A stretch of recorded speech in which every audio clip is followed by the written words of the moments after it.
স্বাগত জানাচ্ছি আজকের পত্রিকার নিয়মিত আয়োজন আজকের বিনোদনে। সঙ্গে আমি রয়েছে জিনাত আরা ঋতু।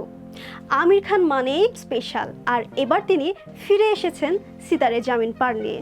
13 মে প্রকাশ পেয়েছে সিনেমাটির ট্রেলার, যা এ পর্যন্ত দেখা হয়েছে 73 মিলিয়নেরও বেশি বার। সিতারে জামিন পার নাম শুনলে অনেকের মনে পড়বে 2007 সালের সেই মাস্টারপিস তারে জামিন পার সিনেমার কথা।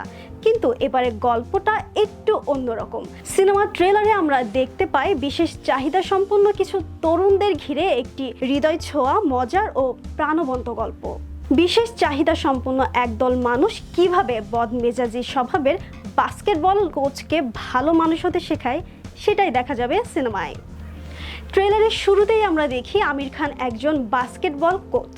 একটি দুর্ঘটনাকে কেন্দ্র করে আদালত তাকে বিশেষ চাহিদা সম্পন্ন তরুণদের বাস্কেটবল দলের কোচিং করানোর আদেশ দেন।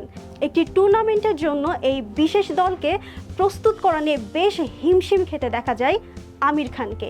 এভাবে এগিয়ে যায় গল্প। আমির খান আবারও প্রমাণ করলেন কেন তিনি বলিউডের মিস্টার পারফেকশনিস্ট। তার পারফরমেন্স ট্রেলারে প্রাণ ছুঁয়ে যায়। ট্রেলার থেকে ধারণা করা হচ্ছে সিনেমাটি হতে পারে শিক্ষণীয় বার্তায় ভরপুর এবং আবেগঘন, ঠিক দর্শক যেমনটা আশা করেন আমির খানের কাছ থেকে। ক্যামেরার কাজ, ব্যাকগ্রাউন্ড মিউজিক আর অভিনয়ও চোখে পড়ার মতো। এদিকে ট্রেলার প্রকাশের পর সিনেমাটি নিয়ে তৈরি হয়েছে বিতর্ক। অভিযোগ উঠেছে স্প্যানিশ সিনেমা ক্যাম্পিয়ন্সের ইংরেজি সিনেমা চ্যাম্পিয়ন্সের নকল সিতারে জামিন পারের গল্প।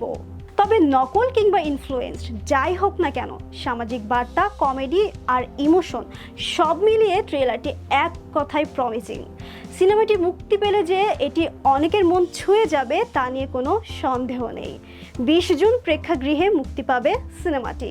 দর্শক, আপনাদের কেমন লেগেছে ট্রেলারটি কমেন্টে জানাতে ভুলবেন না। আজ এ পর্যন্ত, দেখা হবে পরের ভিডিওতে। ভালো থাকুন, সুস্থ থাকুন।